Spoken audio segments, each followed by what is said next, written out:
세계에서 가장 강력한 산업국은 어디입니까? 대부분은 미국, 독일 혹은 중국을 떠올리시겠죠? 그런데 말입니다. 세계 해군 전력의 62%가 한 나라의 손끝에 달려 있습니다. 45%의 상선을 건조하고 230배의 생산 효율을 자랑하죠. 도대체 그 나라는 어떻게 그런 기적을 만든 걸까요? 미국의 함대가 그 나라 없이는 한 발도 움직이지 못하고 있습니다. 워싱턴의 보고서에도 이런 문장이 적혀 있었죠. 우리가 의존하는 건 기술이 아니라 그들의 손이다. 누구도 예상하지 못한 방식으로 세상을 바꾼 나라. 그 나라는 바로 대한민국입니다. 지금부터 그 놀라운 현장 속으로 들어가 보시죠. 미국에서 날아온 충격적인 이야기. 바로 시작합니다. 그리고 지금 어디에서 시청하고 계신지 댓글로 남겨주세요. 여러분의 이야기도 듣고 싶습니다. 그 전에 잠깐 1초 만에 누를 수 있는 좋아요 버튼을 꾹 눌러주시면 영상 제작에 큰 힘이 됩니다. 그럼 바로 사연 시작하겠습니다. 그 숫자는 37%였습니다. 그것은 단순한 통계가 아니었어요. 세계 최강이라 불리는 미 해군 함대의 사망 선고나 다름없었죠. 최첨단 공격 잠수함 10척 중 서너 척이 고장이 나도 수리할 곳이 없어 항구에서 썩어가고 있었습니다. 안녕하세요. 저는 미카엘 오웬이라고 합니다. 펜타곤 산하에서 미국에 보이지 않는 붕괴를 분석하는 일을 오랫동안 맡고 있습니다. 그날 회의실에서 문득 할아버지의 말이 떠올랐죠. 미카엘, 고칠 수 없는 총은 그냥 고철 덩어리란다. 그 말이 현실이 되어버린 겁니다. 2025년 2월 백악관 지하 상황실이었습니다. 대통령 주재국가 안보회의에 그 자리에 저는 서 있었어요. 국방부 장관, 합참의장, CIA 국장, 그리고 대통령의 최측근들까지 모두 모인 자리였죠. 제 손에는 블랙 스완 1호라는 제목의 보고서가 들려 있었습니다. 충격적인 숫자를 발표하기 직전이었어요. 회의실 공기는 차갑게 가라앉아 있었고 모두의 시선이 저를 향하고 있었죠. 저는 천천히 입을 열었습니다. 미 해군 공격 잠수함의 37%가 작전 불능 상태라고. 이유는 단 하나, 수리할 조선소가 없기 때문이라고 말이죠. 침묵이 흘렀습니다. 하지만 그건 충격이 아니었어요. 오히려 불편한 침묵이었죠. 국방부 강경파 중 한 명이 비웃듯 말했습니다. 물류팀의 넋두리라고. 우리에게 필요한 건 최첨단 무기 개발이지 조선소 타령이 아니라고요. 그런데 말입니다. 저는 그들이 놓치고 있는 게 있다는 걸 알았어요. 아니, 어쩌면 보려 하지 않았던 거겠죠. 중국은 지금 이 순간에도 1년에 함대 3개를 만들어내고 있었습니다. 생산력 비율로 따지면 232대 1이었죠. 미국 정부는 최첨단 이지스함 한 척조차 제대로 고치지 못하고 노퍽 항구에서 3년째 방치하고 있었어요. 합참의장이 끼어들었습니다. 새로운 EMP 무기 예산이 시급하다고 제 보고서는 기각해야 한다고 말이죠. 그 순간 저는 깨달았습니다. 최강의 총을 가졌는데 그 총을 고칠 대장간이 사라져버린 겁니다. 그들은 첨단 무기는 이해했지만 그 무기를 지탱하는 기반 산업을 이해하지 못했던 거죠. 회의가 끝나고 사무실로 돌아왔습니다. 책상 위에는 수백 개의 보고서가 쌓여 있었어요. 그중 하나가 눈에 들어왔죠. 우연히 펼쳐진 보고서였습니다. 제목은 아시아에서의 조선 산업 생산력 분석이었어요. 그 보고서 첫 페이지에 적힌 숫자가 제 시선을 사로잡았습니다. 232배라는 숫자였죠. 똑같은 숫자였어요. 제가 회의실에서 언급했던 바로 그 비율이었습니다. 하지만 이 보고서는 중국만 다루고 있지 않았어요. 그 옆에 또 다른 이름이 있었죠. 대한민국이었습니다. 페이지를 넘겼습니다. 거제, 울산, 그곳의 조선소들이 사진과 함께 나열되어 있었어요. 골리앗 크레인이 즐비한 거대한 도크, 수만 명의 기술자들, 그리고 믿기 힘든 생산 속도였죠. 한국은 단순히 배를 만드는 게 아니었습니다. 전 세계 상선의 45%를 책임지고 있었고, 특히 LNG 운반선과 초대형 컨테이너선은 사실상 독점 수준이었어요. 그런데 이렇게까지 놀라운 건 또 있었습니다. 한국 조선소는 미 해군의 함정 수리까지 맡고 있었죠. 보고서 말미에는 이런 문장이 있었습니다. 노르웨이 해군 사령관이 극찬했던 프리기탐 완벽 수리 사례, 미 해군이 10년 걸릴 함대 정비가 한국 시뮬레이션에서는 3년 만에 가능하다는 분석이었어요. 저는 그 순간 등골이 서늘해졌습니다. 우리가 놓친 게 하나가 아니었던 거죠. 우리는 중국의 함대 숫자만 두려워했지만 정작 우리 자신의 텅 빈 조선소는 두려워하지 않았습니다. 더 충격적인 건 그 텅 빈 자리를 메우고 있는 게 바로 한국이었다는 사실이었어요. 할아버지가 떠올랐습니다. 디트로이트 자동차 공장 기술자였던 할아버지는 평생 차를 고쳤죠. 그의 손은 늘 기름때로 더러웠습니다. 어린 시절 저는 그게 부끄러웠어요. 하지만 할아버지는 말씀하셨죠. 미카엘아, 반짝이는 새 차보다 중요한 건 그걸 고칠 수 있는 정비공의 손이라고요. 저는 그때까지 그 말을 이해하지 못했습니다. 아니, 이해하려 하지 않았던 거죠. 데이터와 숫자만 신봉했으니까요. 하지만 그날 밤 한국 조선소 보고서를 보며 깨달았습니다. 숫자는 거짓말을 하지 않습니다. 하지만 그들은 숫자를 보려 하지 않았죠. 다음 날 새벽 저는 보고서를 다시 작성하기 시작했습니다. 이번엔 제목이 달랐어요. 블랙 스완 1호, 물리적 붕괴의 실체와 대안이었죠. 그 대안 섹션 첫 페이지에 저는 한국을 언급했습니다. 거제와 울산의 조선소가 미국 함대를 살릴 유일한 대장간일 수 있다고요. 하지만 그 보고서는 제출조차 하지 못했습니다. 왜냐하면 그날 새벽 4시 제 휴대폰이 울렸거든요. NSA 지하작전실에서 온 긴급 호출이었습니다. 발칵 뒤집힌 목소리가 들렸죠. 북한이 ICBM을 발사했다고. 그런데 추적이 불가능하다고요. 저는 차에 올라타며 생각했습니다. 이게 끝이 아니라는 걸요. 조선소가 무너진 건 시작일 뿐이었습니다. 나는 붕괴를 분석했지 그들의 오만까지 분석하진 못했습니다. 하지만 이제는 알았어요. 미국의 가장 큰 문제가 무엇인지요. 유럽뿐만 아니라 오늘날 전 세계가 한국 기술에 의존하고 있었습니다. LNG, 운반선 없이는 에너지 위기가 오고 반도체 장비 없이는 AI 혁명이 멈추며 조선소 없이는 해군력이 무너지는 거죠. 결국 기술이 국력이었던 겁니다. 그리고 그 기술의 중심에 한국이 있었어요. 작전실로 향하는 차 안에서 저는 창밖을 바라봤습니다. 워싱턴의 새벽은 고요했죠. 하지만 저는 알고 있었어요. 이 고요함이 곧 산산조각 날 거라는 걸요. 왜냐하면 바다에서 우리가 무너졌다면 이번엔 하늘에서 무언가가 시작되고 있었으니까요. 그때까진 몰랐습니다. 그것이 미국의 가장 큰 문제라고 믿었죠. 하지만 진짜 재앙은 우리가 보지 못하는 저 하늘에서 이미 시작되고 있었습니다. 한반도 상공 600km 궤도에 우리가 전혀 모르는 무언가가 떠 있었던 거죠. 모두를 위해 작동해야 할 동맹체계가 이렇게까지 무너질 줄은 아무도 예상하지 못했습니다. 하지만 숫자는 이미 경고하고 있었어요. 37%라는 유령이, 232배라는 격차가, 그리고 한국이라는 이름이요. 저는 그날 밤 깨달았습니다. 이건 시작에 불과하다는 걸요. 새벽 4시의 전화는 언제나 죽음 아니면 재앙을 뜻합니다.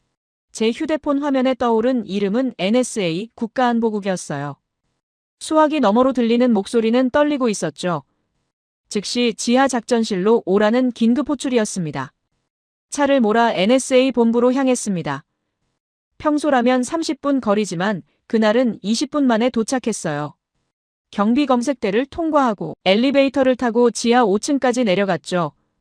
문이 열리자 벙커처럼 설계된 작전실이 나타났습니다. 수십 개의 거대한 스크린이 벽면을 가득 채우고 있었어요.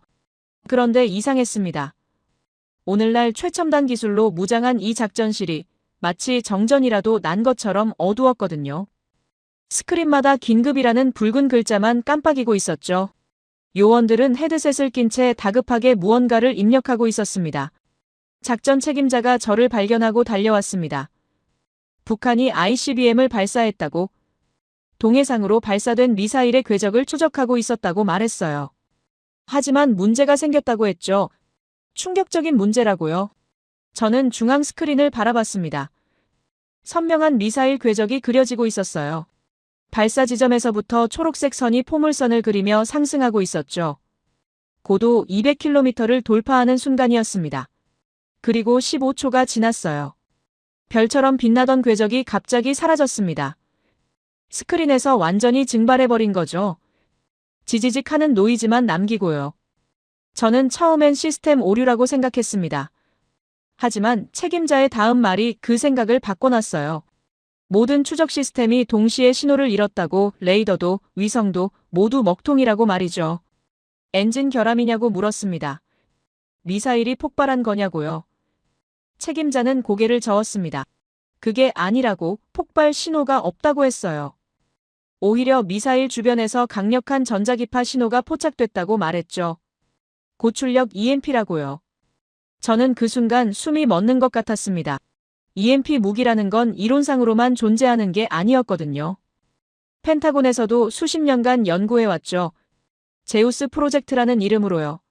하지만 예산 문제와 기술적 한계로 결국 실패했습니다. 그런데 지금 누군가가 그걸 사용했다는 거였어요. 발원지를 파헤쳐 보라고 지시했습니다. 전자기파가 어디서 왔는지 추적하라고요. 분석팀이 움직였습니다. 데이터를 역추적하기 시작했죠. 10분이 지났습니다. 20분이 지났어요. 그리고 한 요원이 소리쳤습니다. 발원지를 찾았다고요. 중앙 스크린에 한반도 지도가 떠올랐습니다. 북한도 아니었습니다. 러시아도 중국도 아니었어요. 붉은 점 하나가 깜빡이고 있었죠. 그 위치는 한반도 상공 600km 궤도였습니다. 비록 작은 점이었지만 그 의미는 절대 작지 않았어요. 식별 코드를 확인하라고 했습니다. 무슨 위성이냐고 물었죠. 분석팀이 대답했습니다. 식별 코드가 없다고, 미확인 위성이라고요. 저는 다시 물었습니다. 어느 나라 것이냐고, 궤도 패턴을 보면 알 수 있지 않느냐고요. 대답이 돌아왔습니다. 그 위성은 한국 상공을 중심으로 돌고 있다고, 발사 시기를 역추적하면 약 2년 전쯤이라고 했어요. 그런데 어떤 데이터베이스에도 등록되지 않았다고 말했죠. 숨겨진 위성이었던 겁니다. 작전실이 얼어붙었습니다. 한 요원이 중얼거렸어요. 한국이라고, 동맹국이 왜 이런 걸 숨겨진 채로 운용하냐고 말이죠. 저는 그 순간 깨달았습니다. 우리가 다른 이유를 찾아야 한다는 걸요. 단순한 기술 과시가 아니라는 걸요. 우리는 15초 만에 장님이 되었습니다. 세계 최강의 추적 시스템이 단 15초 만에 무력화됐다는 게 믿어지십니까? 말도 안 되는 일이었습니다. 하지만 그건 현실이었어요. 스크린은 여전히 NOSIGNAL만 표시하고 있었죠. 저는 과거 자료를 뒤지기 시작했습니다. 제우스 프로젝트 관련 문서들이었어요. 2015년부터 2020년까지 진행됐던 위성 기반 EMP 무기 개발 계획이었죠. 인류 과학자들이 투입됐습니다. 예산만 15억 달러가 넘었어요. 하지만 결과는 실패였습니다. 출력 문제를 해결하지 못했거든요. 그런데 한국이 그걸 해냈다는 겁니까? 저는 믿을 수 없었습니다. 아니, 어쩌면 믿고 싶지 않았던 거겠죠. 한국은 우리의 동맹국이었으니까요. 우리가 기술을 이전해주고 보호해준 나라였잖아요. 그런데 그들이 우리가 실패한 걸 완성했다니요. 그것은 폭발이 아니었어요. 아주 정교하고 차가운 무력화였죠. 미사일을 파괴한 게 아니라 추적을 불가능하게 만든 겁니다. 더 무서운 건 그게 선택적으로 작동했다는 거예요. 미사일만 타겟팅한 게 아니라 우리의 추적 시스템까지 동시에 무력화시켰죠. 책임자가 다가와 속삭였습니다. 이게 뭘 의미하는지 아냐고 물었어요. 저는 알고 있었습니다. 세계를 이끄는 미국의 정보 우위가 무너진 거라고, 우리가 자랑하던 전지구적 감시 능력이 단 15초 만에 무력화될 수 있다는 걸 증명한 거라고요.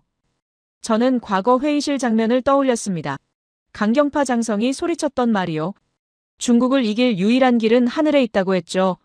맞았습니다. 하늘이 답이었어요. 하지만 그 하늘이 이미 다른 이의 것이 되어 있었던 겁니다. 우리는 러시아와 중국만 보느라 바빴습니다. 그게 실수였습니다. 주변국들의 움직임에만 집중하느라 정작 우리 발밑을 보지 못했던 거죠. 한국은 조용히 움직였습니다. 찬란하게 빛나는 기술력으로 자신들의 하늘을 장악했던 거예요. 자료를 다시 꺼내봤습니다. 우리가 왜 제우스 프로젝트를 포기했는지 기록이 남아 있었어요. 핵심은 전력 공급 문제였습니다. 위성에 탑재할 만큼 경량화하면서도 충분한 출력을 내는 게 불가능했죠. 그런데 한국은 어떻게 해결한 걸까요? 분석팀이 추가 보고를 올렸습니다. 그 위성의 궤도를 정밀 분석한 결과라고 했어요. 태양광 패널 크기가 일반 위성보다 3배 이상 크다고, 아마도 전력 문제를 대용량 배터리와 효율적인 태양광 시스템으로 해결한 것 같다고 말했죠. 저는 감탄했습니다. 동시에 섬뜩했어요. 우리가 15억 달러를 쓰고도 못한 걸 그들은 어쩌면 더 적은 비용으로 해낸 거였으니까요. 그것도 우리 몰래요. 한국의 우주기술이 이렇게까지 발전했다는 걸 우리는 전혀 몰랐습니다. 이것이 블랙스완 2호, 우리가 모르는 하늘이 열린 겁니다. 1장에서 제가 말했던 조선소 붕괴가 블랙스완 1호였다면 이건 2호였어요. 바다에서 우리의 팔다리가 묶였다면 하늘에서는 우리의 눈을 빼앗긴 겁니다. 작전실에 그 누구도 입을 열지 못했습니다. 자본국으로서의 자부심이, 기술 강국으로서의 오만이 그 순간 산산조각 났거든요. 우리는 동맹국을 얕봤습니다. 그들이 영원히 우리 뒤에 있을 거라고 믿었죠. 하지만 현실은 달랐습니다. 한국은 우리가 실패한 기술을 완성했고 그걸 우리 몰래 실전 배치까지 마쳤어요. 600km 상공에서 조용히 한반도를 지키고 있었던 겁니다. 아니, 지키는 것만이 아니었죠. 필요하다면 공격도 가능했던 거예요. 저는 보고서를 작성하기 시작했습니다. 제목은 블랙스완 2호, 궤도 상해 침묵이었어요. 내용은 명확했습니다. 미국의 정보 우위가 무너졌다는 것. 그리고 그 원인이 한국의 기술 독립이라는 것이었죠. 하지만 이 보고서를 누가 믿을까요? 어제 회의실에서 제 조선소 보고서를 비웃었던 그들이 오늘 위성 이야기를 믿을 리 없었습니다. 그들은 여전히 한국을 과소평가할 거예요. 우리가 도와준 나라라고 언제든 통제 가능하다고 믿을 테니까요. 새벽 6시가 넘어가고 있었습니다. 작전실 스크린은 여전히 복구되지 않았어요. 기술팀이 밤새 매달렸지만 소용없었죠. 전자기파의 영향이 이렇게까지 오래 지속될 줄은 몰랐다고 했습니다. 저는 창밖을 바라봤습니다. 동이 트고 있었어요. 워싱턴의 아침은 평화로워 보였죠. 하지만 저는 알고 있었습니다. 이 평화가 얼마나 취약한지를요. 바다에서 무너지고 하늘에서 당한 미국이 이제 어떤 선택을 할지요. 어제 회의실의 장군들은 하늘이 답이라고 했죠. 하지만 그 하늘이 이미 남의 것이 되어 있었습니다. 이보다 더 완벽한 아이러니가 있을까요? 우리가 답을 찾았을 때 그 답은 이미 다른 이의 손에 있었던 겁니다. 작전실을 나서며 저는 결심했습니다. 이 보고서를 반드시 대통령까지 올리겠다고. 그들이 믿든 안 믿든 현실은 변하지 않으니까요. 한국은 이미 우리가 생각하는 그 나라가 아니었습니다. 그들은 세계를 이끄는 기술 강국으로 변모해 있었어요. 그리고 가장 무서운 건 이게 끝이 아니라는 거였습니다. 조선소와 위성, 이 두 가지가 우연일 리 없었거든요.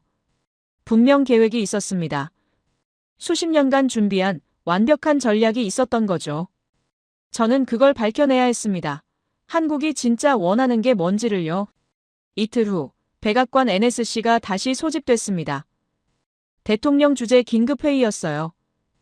이번엔 분위기가 완전히 달랐죠. 이장의 조선소 보고서를 비웃던 그들이 이제는 살얼음판을 걷고 있었습니다. 회의실 중앙 스크린에는 제 2개의 보고서가 나란히 띄워져 있었어요. 왼쪽은 블랙스완 1호, 물리적 붕괴. 오른쪽은 블랙스완 2호, 궤도 상해 침묵이었죠. 두 보고서를 관통하는 키워드는 하나였습니다. 대한민국이었어요. 국방부 장관이 먼저 입을 열었습니다. 이건 명백한 배신이라고, 동맹국이 우리 뒤통수를 쳤다고 소리쳤죠. 발칵 뒤집힌 목소리였습니다. 핵잠수함 기술 이전 떡밥은 기만이었다고, 처음부터 우리를 속일 계획이었다고 말했어요. 합참의장이 가세했습니다. 당장 한국에 최고 수준의 경제 제재를 가해야 한다고, 기술 협력을 전면 중단해야 한다고 주장했죠. 회의실 분위기는 강경 대응 쪽으로 급속히 기울고 있었습니다.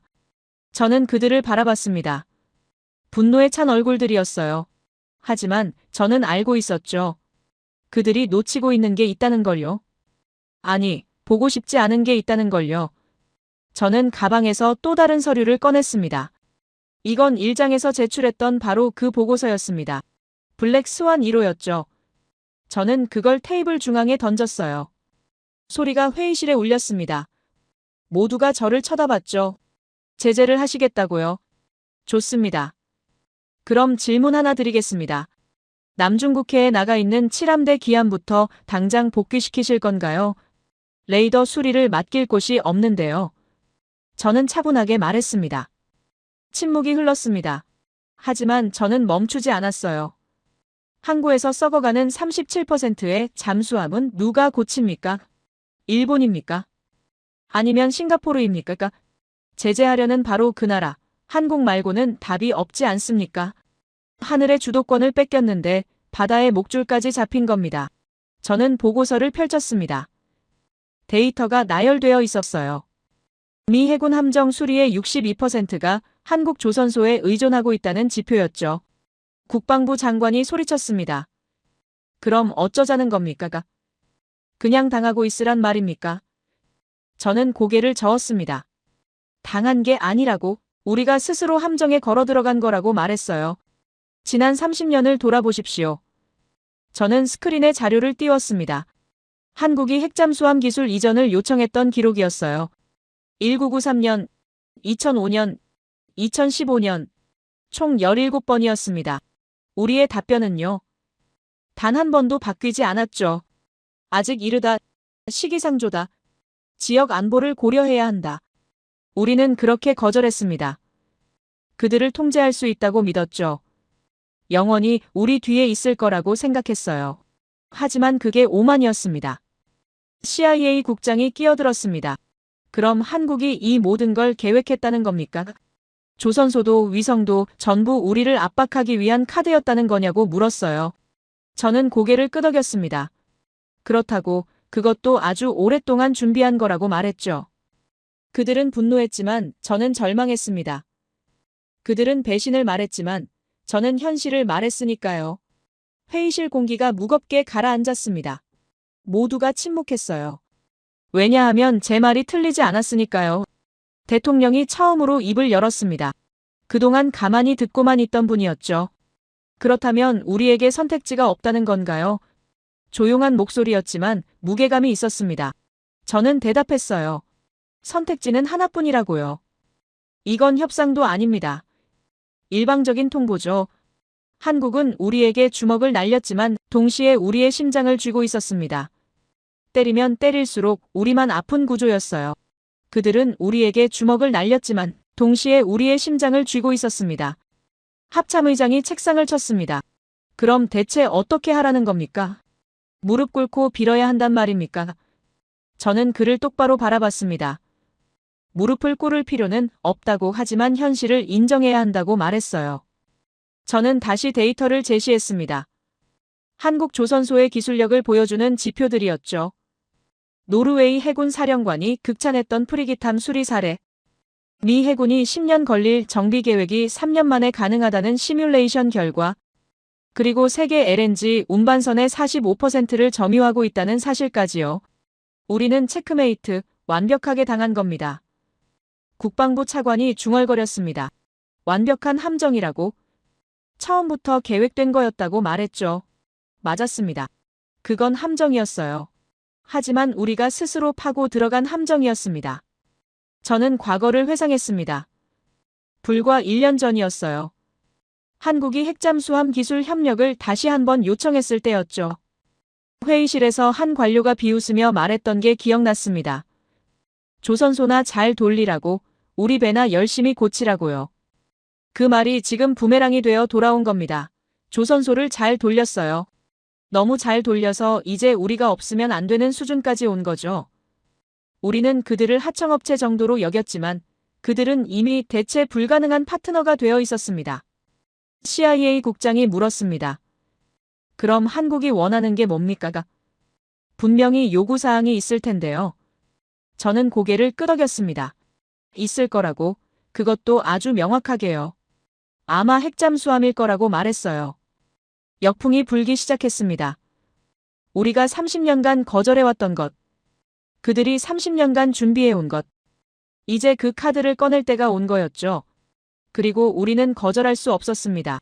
37%의 잠수함이 인질로 잡혀 있었으니까요. 대통령이 한숨을 쉬었습니다. 깊고 무거운 한숨이었어요. 그리고 저를 바라보며 말했습니다. 미카엘 오웬, 당장 한국으로 가시오. 조사나 추궁이 아니오. 그들이 무엇을 가졌고 무엇을 원하는지 알아내시오. 저는 알고 있었습니다.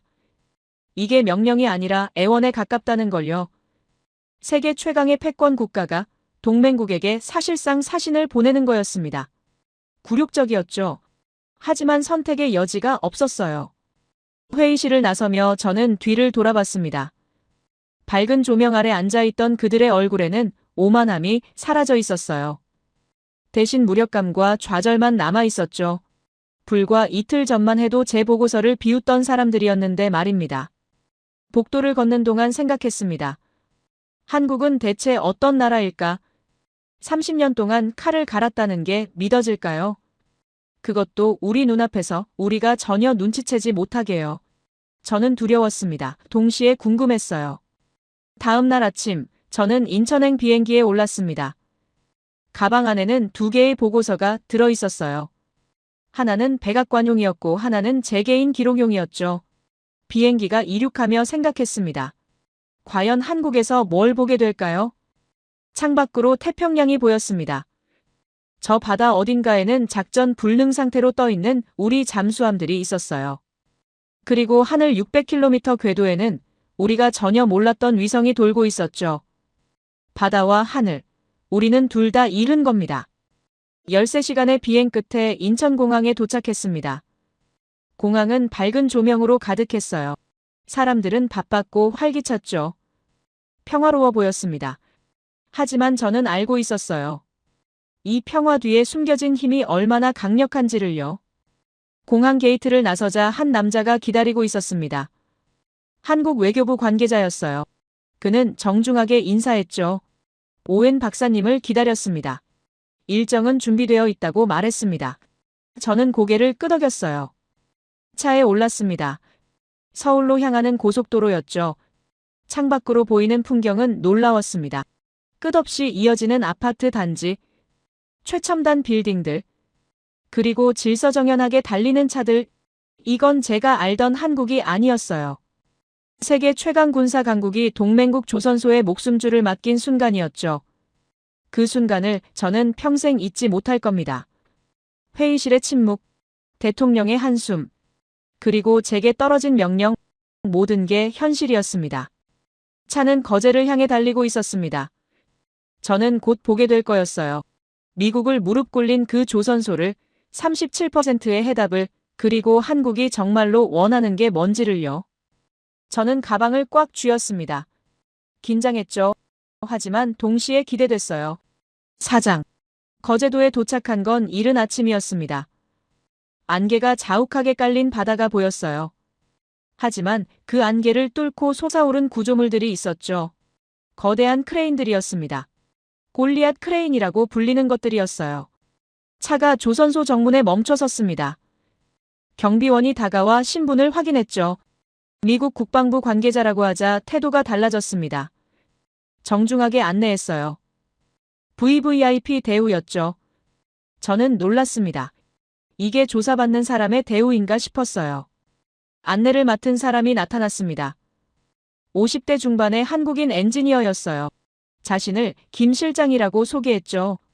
오웬 박사님을 모시게 되어 영광이라고, 편하게 둘러보시라고 말했습니다. 저는 감사하다고 답했어요. 조선소 안으로 들어섰습니다.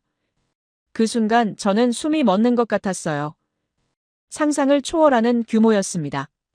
도시 하나가 통째로 들어갈 만한 크기의 도크가 여러 개 펼쳐져 있었죠. 찬란함이 느껴졌습니다.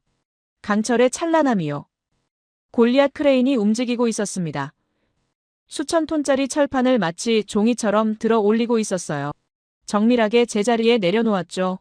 오차는 밀리미터 단위였습니다. 저는 넋을 잃고 바라봤어요. 그곳은 공장이 아니었습니다. 거대한 유기체였죠. 강철을 다루는 이순신의 후예들, 김 실장이 설명했습니다. 저기 보이는 도크에서는 LNG 운반선을 건조 중이라고, 저기는 컨테이너선, 저쪽은 군함이라고 말했어요. 군함이요? 저는 되물었습니다. 어느 나라 것이냐고요? 김 실장이 미소 지었습니다. 여러 나라라고, 노르웨이, 호주, 그리고 미국도 있다고 말했죠. 저는 그제야 깨달았습니다. 여기가 단순한 수리 공장이 아니라는 걸요. 한 도크로 안내받았습니다. 거기엔 프리기탐 한 척이 있었어요. 노르웨이 해군 소속이었죠. 토르 헤이에르달 함이라고 불리는 배였습니다. 김 실장이 설명했습니다. 이 배는 작년에 들어왔다고, 완전히 침몰 직전이었다고요. 하지만 지금은 달랐습니다.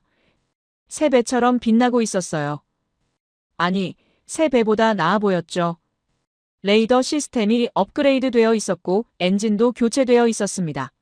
노르웨이 해군 사령관이 경이롭다고 극찬했다는 그 배였어요. 저는 물었습니다. 얼마나 걸렸냐고요? 김 실장이 답했습니다. 6개월이라고. 원래 계획은 1년이었지만 단축했다고 말했죠. 저는 할 말을 잃었습니다. 미국이라면 3년은 걸렸을 작업이었으니까요. 다음 도크로 이동했습니다. 여기는 더 컸어요. 거대한 컨테이너선이 건조 중이었죠. 수천 명의 작업자들이 개미처럼 움직이고 있었습니다. 하지만 개미가 아니었어요. 모두가 정확히 자기 역할을 알고 있었죠. 한 젊은 용접공이 작업하고 있었습니다. 5mm 두께의 강철을 손으로 정밀 용접하고 있었어요. 저는 가까이 다가갔죠. 불꽃이 튀고 있었습니다. 하지만 그의 손은 전혀 흔들리지 않았어요. 김 실장에게 물었습니다. 오차 허용 범위가 어떻게 되냐고요? 그가 답했습니다. 0.1mm라고. 저는 믿을 수 없었습니다. 미국에서는 기계로도 힘든 작업인데 사람이 하고 있었던 겁니다.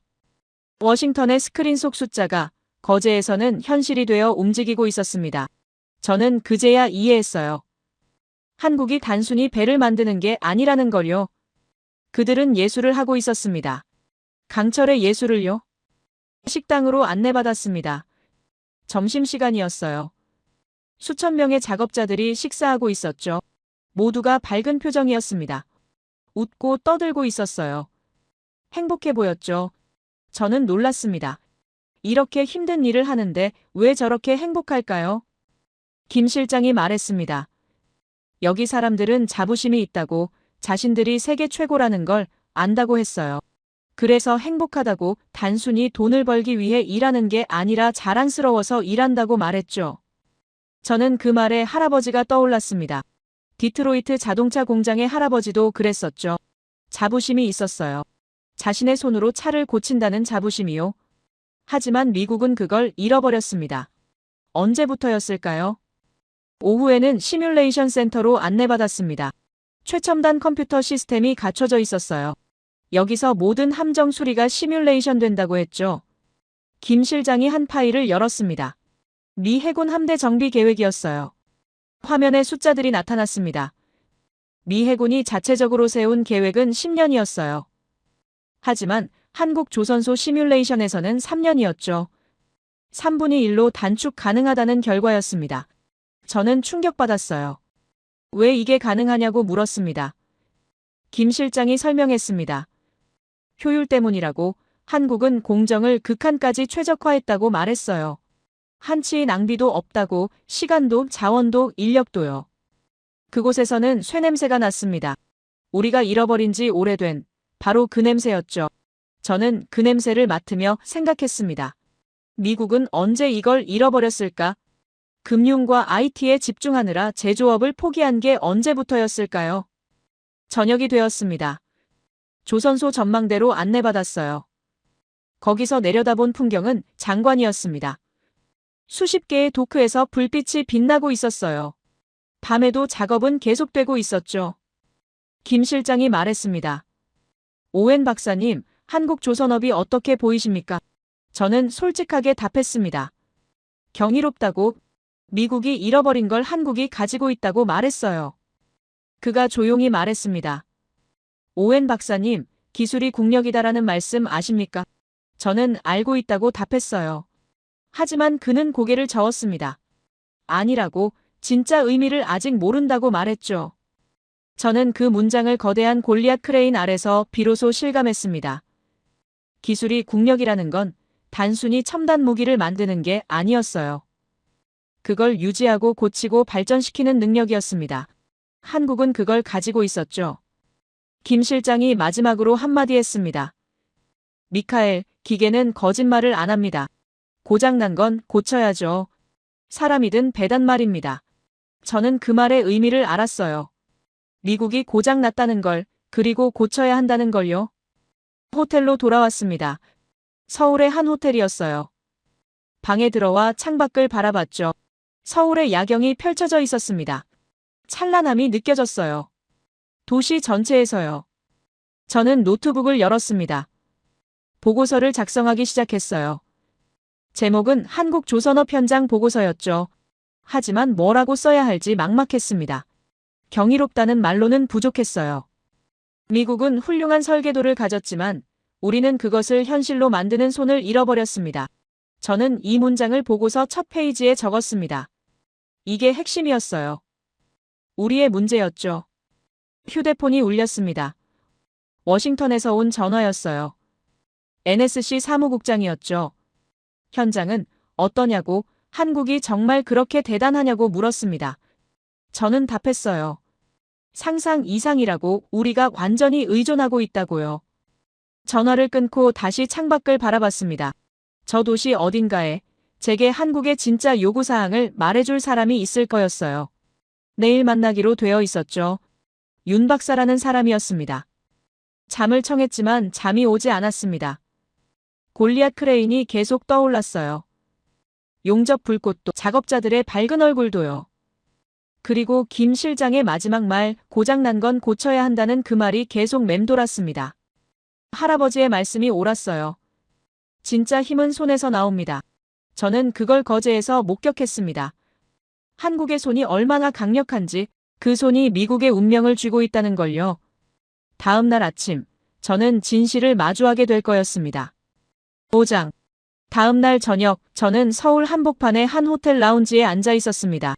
조용한 곳이었어요. 클래식 음악이 은은하게 흐르고 있었죠. 하지만 제 심장은 조용하지 않았습니다. 윤 박사가 나타났습니다. 60대 초반으로 보이는 남자였어요. 회색 정장을 입고 있었죠. 차분한 미소를 지으며 다가왔습니다. 오웬 박사님이시죠? 반갑습니다.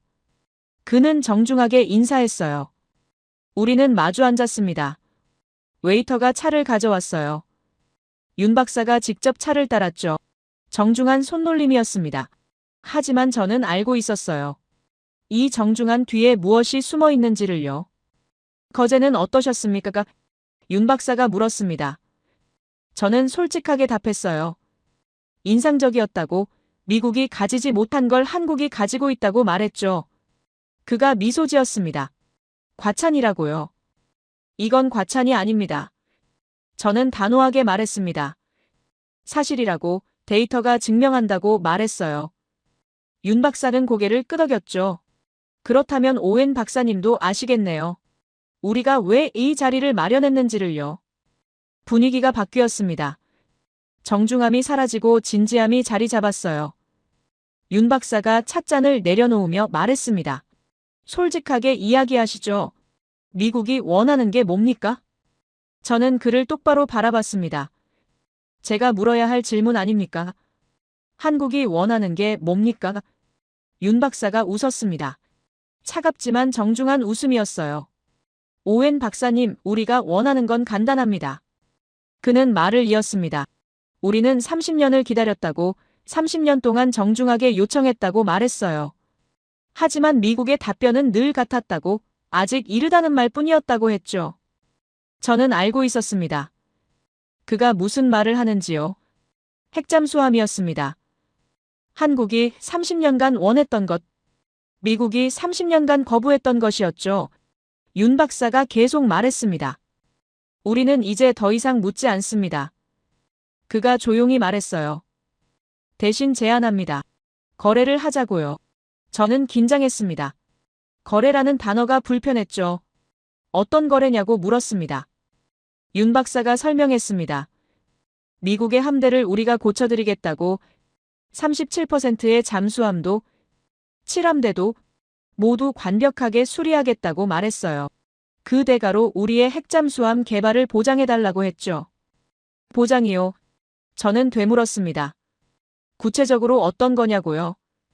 윤 박사가 답했습니다. 핵연료 공급이라고 KSSN 프로그램에 필요한 핵연료를 보장해달라고 말했어요. 저는 숨이 막혔습니다. 이건 단순한 기술 협력이 아니었어요. 전략 자산의 공유였죠. 핵잠수함은 게임 체인저입니다. 한국이 그걸 가지면 동북아 균형이 완전히 바뀔 거였어요. 불가능합니다. 저는 고개를 저었습니다. 의회가 절대 승인하지 않을 거라고 말했어요. 윤 박사가 웃었습니다. 오웬 박사님, 그럼 37%는 어떻게 하시겠습니까? 그들은 완벽한 청구서를 내밀었습니다. 우리가 거절할 수 없는 청구서를요. 저는 할 말을 잃었습니다. 그는 옳았어요. 우리는 선택의 여지가 없었죠. 함대가 멈춰 서 있었으니까요. 윤 박사가 계속 말했습니다. 오웬 박사님, 우리는 파트너입니다. 적이 아니라고 강조했어요. 우리는 북한과 중국을 견제해야 한다고, 그러려면 한국도 강해져야 한다고 말했죠. 공평한 거래 아닙니까? 그가 물었습니다. 당신들은 행복한 함대를 얻고 우리는 자주 국방을 얻는 거라고 말했어요.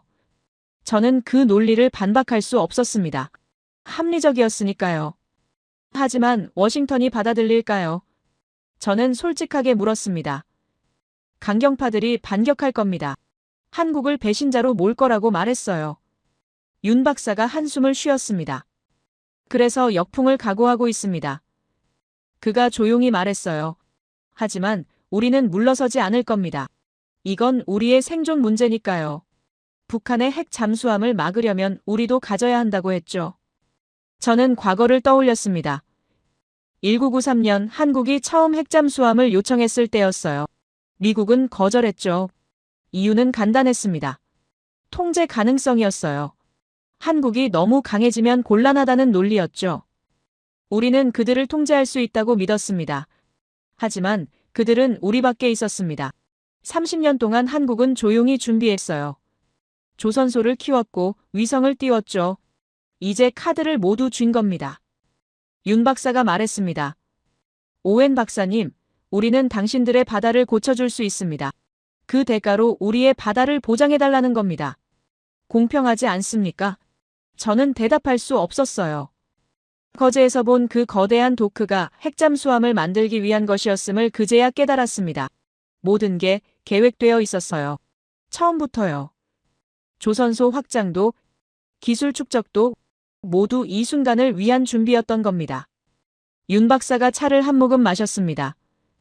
그리고 조용히 말했어요. 선택은 당신들 몫입니다. 계속 37%의 유령에 시달리며 가라앉을 것인지, 아니면 우리와 함께 새로운 바다로 나아갈 것인지요. 이건 협박이 아니라 정당한 대가였습니다.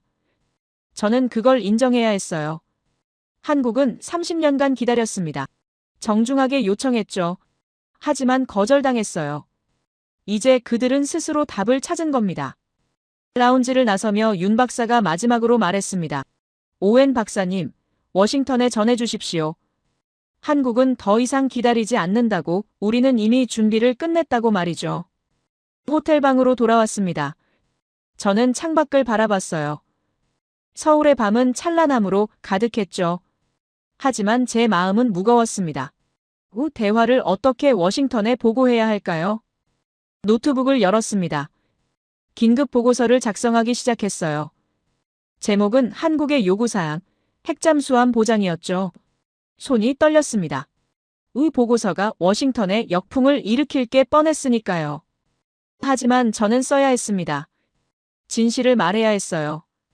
한국이 더 이상 우리 통제 안에 있지 않다는 것. 그들이 이미 독립적인 기술 강국이 되었다는 것. 그리고 우리가 그들에게 의존하고 있다는 것을요. 보고서 마지막 문장을 적었습니다. 거부는 불가능합니다. 우리는 선택의 여지가 없습니다. 한국의 조건을 받아들이거나 함대를 포기하거나 둘 중 하나입니다. 저는 전송 버튼을 눌렀어요. 이메일이 전송됐습니다. 워싱턴에 도착하는데 1초도 안 걸릴 거였어요. 하지만 그들이 받아들이는 데는 아마 평생이 걸릴지도 모릅니다. 오만함을 버리는 건 쉽지 않으니까요. 잠자리에 들었습니다. 하지만 잠이 오지 않았어요. 윤 박사의 차갑지만 정중한 미소가 계속 떠올랐죠. 그리고 그의 마지막 말 한국은 더 이상 기다리지 않는다는 그 말이 귓가에 맴돌았습니다. 내일 워싱턴에서 난리가 날 겁니다. 발칵 뒤집힐 거예요. 강경파들은 제재를 주장할 거고 온건파들은 협상을 말할 겁니다. 하지만 결론은 하나일 거였어요. 우리는 한국의 조건을 받아들일 수밖에 없다는 것이죠. 창밖을 다시 바라봤습니다. 서울타워가 밝은 불빛으로 빛나고 있었어요. 마치 승리의 등대처럼요. 저는 그제야 깨달았습니다. 이건 한국의 승리라는 걸요. 완벽한 승리였습니다. 보고서가 워싱턴에 도착한 건 그날 밤이었습니다. 시차 때문에 미국은 아침이었어요. NSC 사무국장에게서 전화가 왔죠. 제 보고서를 읽었다고 긴급회의가 소집됐다고 말했습니다. 이틀 후 워싱턴으로 돌아왔습니다. 백악관은 난리가 났어요. 복도를 걷는데 관료들이 수군거리는 게 들렸죠. 한국이 협박한다고 동맹을 배신했다고 말하고 있었습니다. 회의실에 들어섰습니다. 국방부 장관이 노려보고 있었어요. 오웬 박사, 이게 정말 사실입니까? 한국이 핵잠수함을 요구했다는 게 말이죠. 저는 고개를 끄덕였습니다. 사실이라고요. 조선소 따위가 뭐라고 감히 우리를 협박해. 한 장성이 소리쳤습니다. 당장 제재를 가해야 한다고, 기술 협력을 중단해야 한다고 주장했어요. 회의실이 들끓었습니다. 저는 조용히 말했습니다. 제재를 하시겠다면 대안이 있어야 합니다. 37%의 잠수함은 어떻게 하실 건가요? 침묵이 흘렀어요. 아무도 대답하지 못했죠. CIA 국장이 제안했습니다. 일본과 싱가포르가 있지 않느냐고 그들에게 수리를 맡기자고 말했어요. 한국을 압박할 수 있는 카드라고 했죠. 회의실 분위기가 그쪽으로 기울었습니다. 저는 경고했습니다. 일본은 할 수 없다고, 그들의 기술력은 한국에 미치지 못한다고 말했어요. 하지만 아무도 듣지 않았습니다. 그들은 듣고 싶은 말만 들었죠. 플랜 B가 가동됐습니다. 이미 계약된 함정 수리 물량이 일본 요코스카 조선소로 발주됐어요. 싱가포르에도 일부가 배정됐죠. 한국을 압박하겠다는 전략이었습니다. 2달이 지났습니다. 저는 데이터를 받았어요. 일본 조선소의 진행 상황이었죠. 결과는 참혹했습니다. 최첨단 이지스함의 레이더 시스템을 이해조차 못하고 있었어요. 기한은 하염없이 늘어났습니다. 당초 6개월 예정이던 작업이 1년으로 연장됐어요. 그것도 확정이 아니었죠. 일본 측은 추가 시간이 필요하다고 계속 통보했습니다. 워싱턴은 여전히 그들이 고객인 줄 알았습니다. 하지만 현실은 환자였죠. 저는 중간 보고서를 작성했어요. 플랜 B가 실패하고 있다고, 즉시 한국과 재협상해야 한다고 썼습니다. 하지만 묵살당했습니다. 강경파들은 시간이 더 필요하다고 말했어요. 일본이 곧 해낼 거라고, 한국에 굴복할 순 없다고 주장했죠. 저는 절망했습니다. 싱가포르 상황도 마찬가지였습니다. 단순 정비는 가능했지만 전략 자산급 수리는 불가능했어요. 그들은 정비공이었지만 한국은 외과 의사였습니다. 차원이 달랐던 겁니다. 석 달째 최악의 소식이 들어왔습니다. 남중국해에서 작전 중이던 7함대 기함 로널드 레이건 호의 치명적 시스템 오류가 발생했다고요. 함대가 멈춰 섰습니다. NSC가 긴급 소집됐습니다. 대통령이 직접 주재했어요. 얼굴이 굳어 있었죠. 7함대가 멈췄다는 게 무슨 의미인지 모두 알고 있었습니다. 중국이 움직일 수 있다는 거였어요. 그들은 한국이 대체 가능하다고 믿었습니다.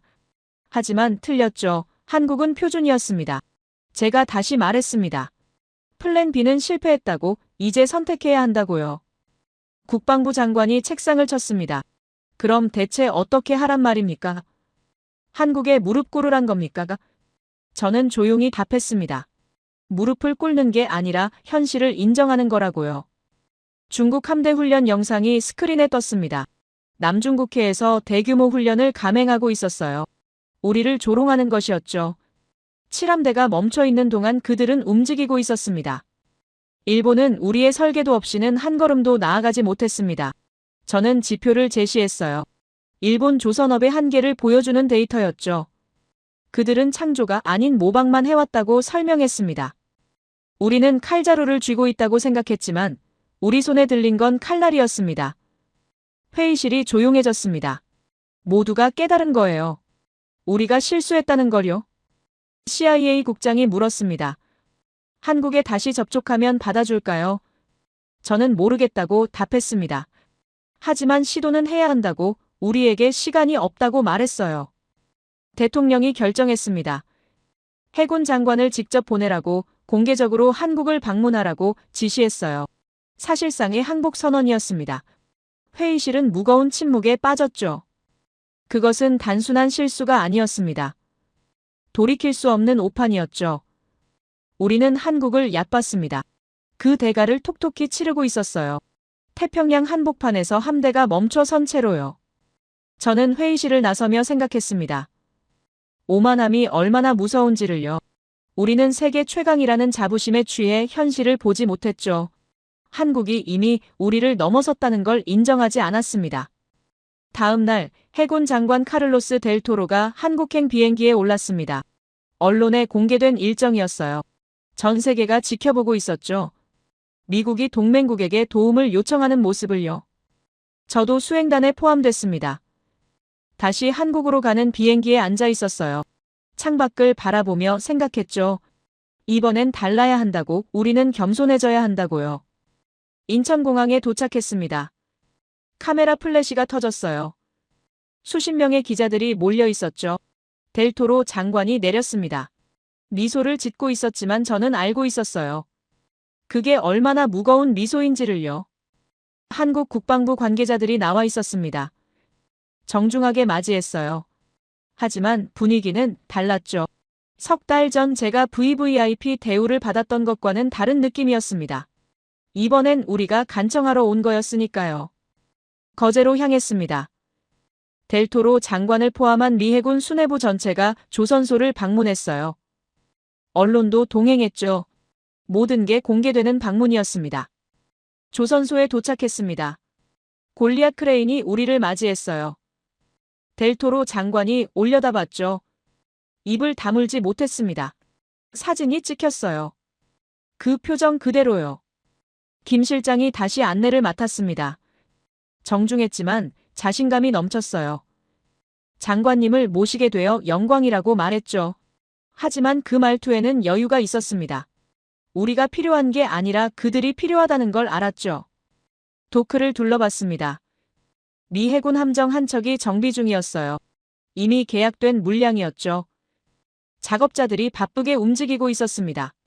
델토로 장관이 작업 과정을 지켜봤어요. 한 기술자가 설명했습니다. 레이더 시스템을 완전히 분해했다가 재조립한다고, 동시에 업그레이드도 진행한다고 말했어요. 델토로 장관이 물었습니다. 얼마나 걸리냐고요. 석 달이면 됩니다. 기술자가 답했습니다. 델토로 장관의 얼굴이 굳었어요. 일본에서는 1년이 넘도록 진전이 없었는데 여기선 석 달이라고 했으니까요.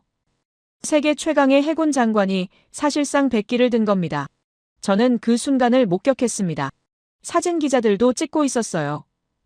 델토로 장관이 한국 엔지니어의 설명을 경청하는 모습을요. 그것은 방문이 아니었습니다. 항복이었죠. 전 세계 언론이 보도할 거였어요. 미국 해군 장관이 한국 조선소에서 고개 숙여 설명을 듣는 모습을요. 60년 동맹 역사상 가장 상징적인 순간이었습니다. 회의실로 이동했습니다. 조선소 경영진과 미팅이 예정되어 있었어요. 델토로 장관이 먼저 입을 열었습니다. 협력을 강화하고 싶다고, 미 해군 함대 정비를 전폭적으로 맡기고 싶다고 말했죠. 조선소 사장이 고개를 끄덕였습니다. 가능하다고 하지만 조건이 있다고 말했어요. 델토로 장관이 긴장했죠. 무슨 조건이냐고 물었습니다. 장기 계약이 필요하다고 사장이 말했습니다. 최소 10년 단위로, 그래야 인력과 설비를 안정적으로 운영할 수 있다고요. 델토로 장관이 고개를 끄덕였습니다. 가능하다고 답했어요. 저는 뒤에 앉아 지켜봤습니다. 불과 석 달 전만 해도 우리가 제재를 논하던 나라였어요. 지금은 우리가 장기 계약을 애원하고 있었죠. 완전히 역전된 상황이었습니다. 우리는 그들을 압박하려 했지만 결국 우리가 무릎을 꿇은 겁니다. 델토로 장관의 표정에서 오만함은 사라졌어요. 대신 경외와 절박함만 남아 있었죠. 회의가 끝났습니다. 기자회견이 있었어요. 델토로 장관이 카메라 앞에 섰죠. 동맹국 조선소와 긴밀히 협력하겠다고 발표했습니다.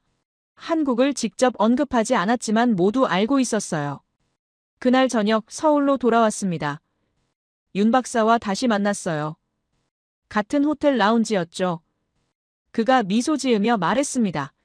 장관님 방문은 어땠냐고요? 저는 솔직하게 답했습니다. 우리가 졌다고, 완전히 패배했다고 말했어요. 윤 박사가 고개를 저었습니다.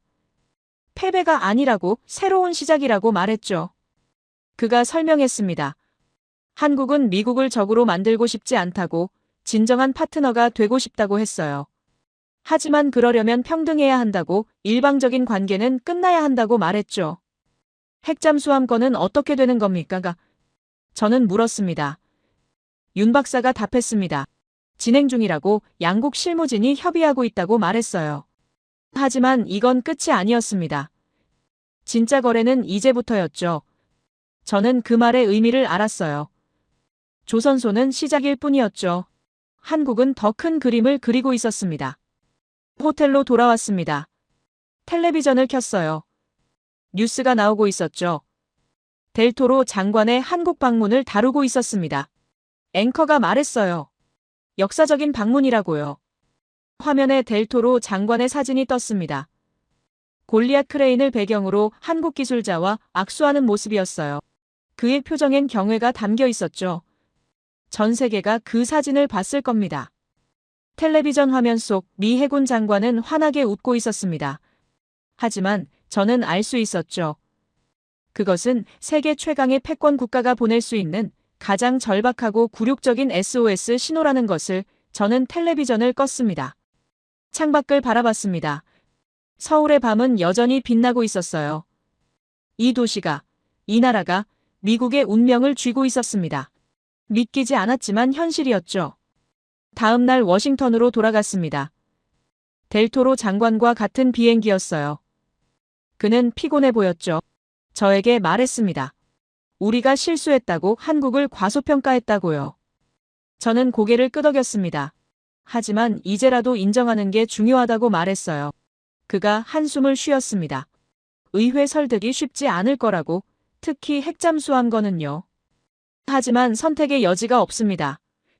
저는 말했습니다. 함대가 먼저냐, 자존심이 먼저냐는 문제라고요. 델토로 장관이 쓴웃음을 지었습니다. 답은 정해져 있다고 말했죠. 8장. 2달 후 비밀협정이 체결됐습니다. 워싱턴과 서울 사이에요. 언론에 공개되지 않은 내용이었죠. 하지만 저는 알고 있었습니다. 협정의 핵심을요. 미국은 한국의 600km 위성을 동맹의 방패로 인정했습니다. 더 이상 문제 삼지 않기로 했어요.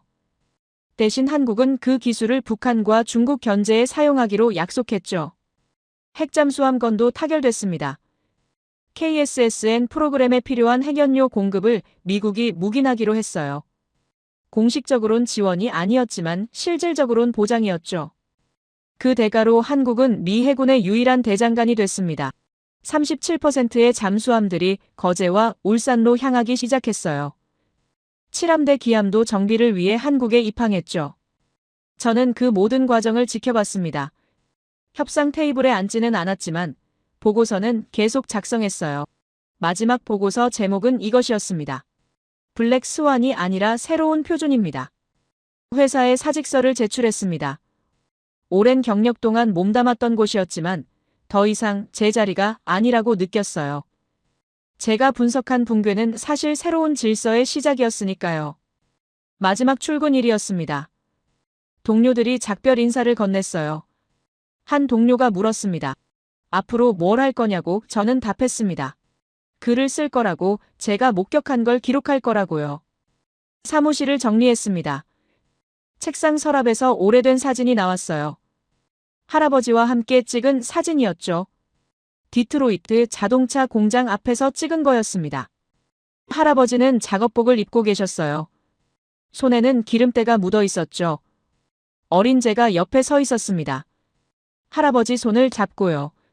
저는 그때 그 손이 더럽다고 생각했었어요. 할아버지, 당신이 옳았습니다. 진짜 강한 건 부수는 무기가 아니야, 고치는 손이란다. 그 말씀이 이제야 이해됐습니다. 한국에서 본 그 수많은 손들이 떠올랐어요. 사무실을 나섰습니다. 복도를 걸으며 생각했죠. 미국이 잃어버린 게 뭔지요. 제조업만이 아니었습니다. 그걸 소중히 여기는 마음, 기술자를 존중하는 문화, 그 모든 걸 잃었던 거예요. 집으로 돌아왔습니다. 노트북을 열었어요. 새 문서를 만들었죠. 제목을 적었습니다. 미국 패권의 함정 미카엘 오웬의 증언이라고요. 첫 문장을 썼습니다. 그 숫자는 37%였습니다. 제가 겪었던 모든 일이 거기서 시작됐으니까요. 그 숫자 하나가 모든 걸 바꿔놨죠. 글을 쓰는 동안 한국이 계속 떠올랐습니다. 거제의 조선소, 골리앗 크레인, 정밀한 용접, 그리고 기술자들의 자부심 넘치는 얼굴들이요. 미국은 이제 한국 없이는 단 하루도, 아니 단 한 시간도 버틸 수 없습니다. 이것은 위협이 아닙니다. 우리가 마주한 새로운 현실입니다. 저는 그걸 보고서에 썼어요. 워싱턴이 받아들이든 안 받아들이든 현실은 변하지 않았으니까요. 뉴스를 봤습니다. 한국에서 온 소식이었어요. 한국형 핵잠수함 진수식이 열렸다고 했죠. KSSN 1호함이었습니다. 대통령이 직접 참석했다고 보도됐어요. 화면에 잠수함이 떴습니다. 거대하고 위험이 있었어요.